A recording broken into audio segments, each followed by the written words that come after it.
April the 11th, 1945, I make a deal with the Buchenwald concentration camp. We're standing on a street corner in Weimar, Germany. Weimar. That's where Hitler's got started. That's where he got started, in Weimar, Germany.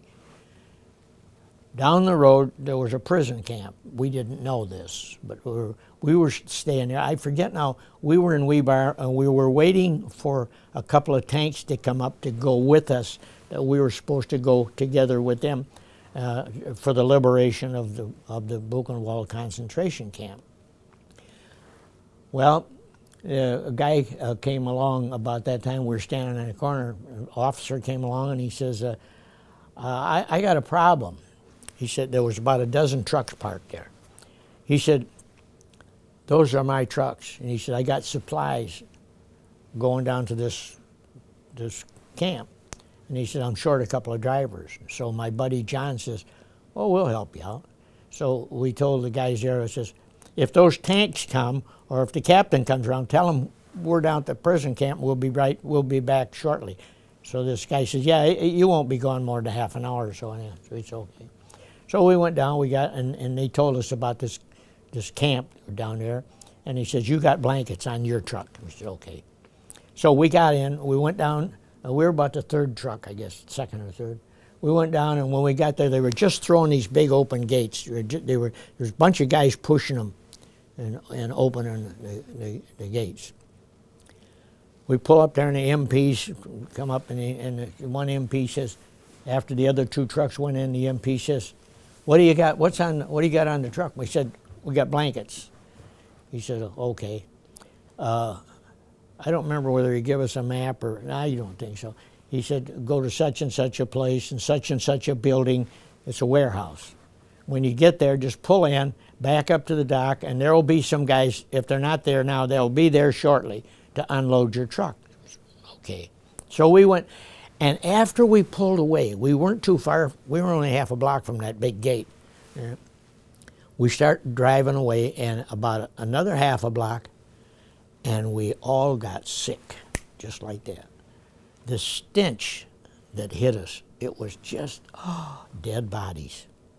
We look ahead of us, on each side of the street, on each side of this road, was bodies stacked this high, by the hundreds, as far as you could see. Bodies. And the reason there were so many bodies there was just because they had run out of fuel at the crematorium.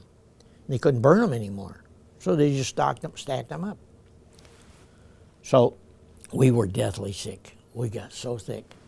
And then we went down there, and lucky for me that when we got down there, we met this, I think he was a sergeant, and he had a clipboard.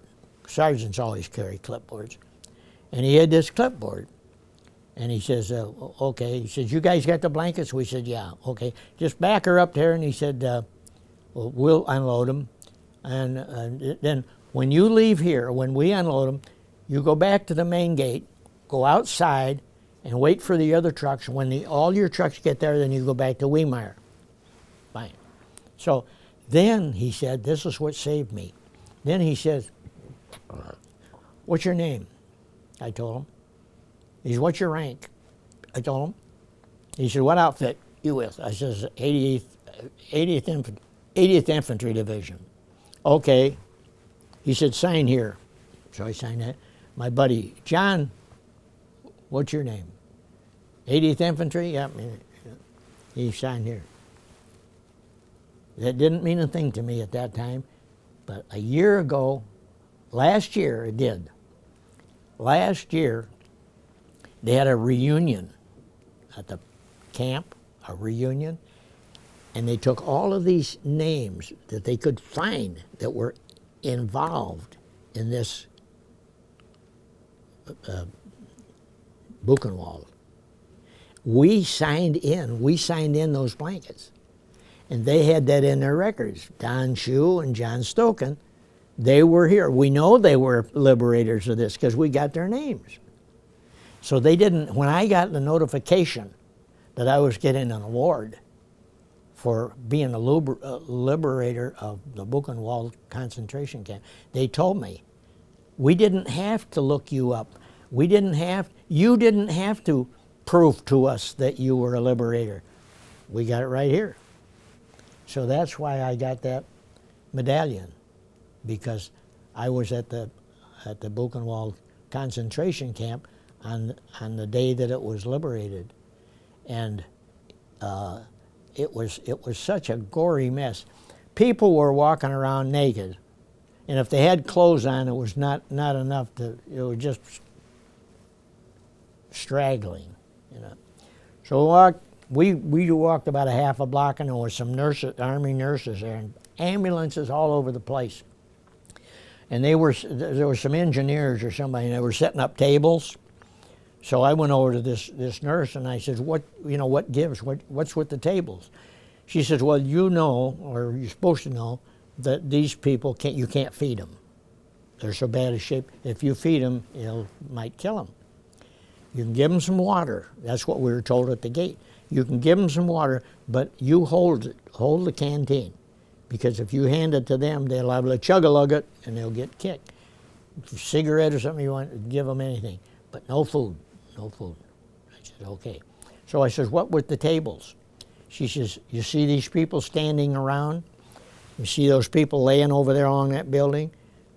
There's two different groups. There's the people that can and the people that can't. These guys that can walk around, we'll have them walk by this table, and we're going to give them a shot, a vitamin shot, and then mark their hand. Those people over there, there's some other girls coming, and they're going to go around to these people that are laying and give them a shot and then mark their hands. As these people get these shots, maybe for 2 or 3 days, that will stimulate them enough to get them so that they can at least get up and walk around a little bit. Down the road, do you see that down the road? And we look, and there's a big tent down there, like a circus tent, and it had a big red cross on it. She said, that's a field hospital. They're just completing it right now. They're bringing beds in there right now, setting them up. And as these people get a little bit better, we can't keep them here in these barracks because there's nothing but crap and nothing in these barracks. The barracks there, no electricity, no running water, nothing. Dirt floor. And some of them had a little straw in there, not much. And each barracks was supposed to have about 20 people in there. They had 150. Yeah. So she says, when they get to feeling a little bit better, we'll take them down there and put them in that hospital. And then when they get better down there, then we take them out of there and fly them to hospitals around the area. And so that's right. But because I was there on that first day, I got that medallion. And if I live to be 100 years old, I will never forget the day that I spent at Buchenwald concentration camp. Hell on earth. I saw it, I smelled it, and I'm still doubtful. Anybody, how can anybody treat another human being that way?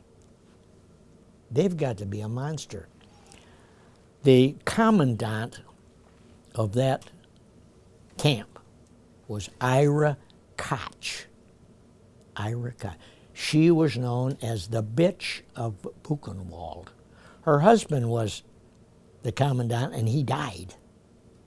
So Hitler appointed her as in it. This is the kind of woman she was. In her, I didn't see this, but I know people that did, and I've read stories about it. Ira Koch, she had lamps in her office, lamps with skin, human skin on them, human skin. She'd see a prisoner, she'd like his tattoo, she'd have a guard take him, kill him, cut off his tattoo.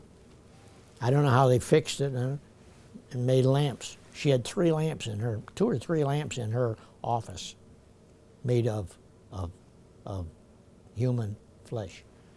But she didn't get by with it. Ira didn't get by with it.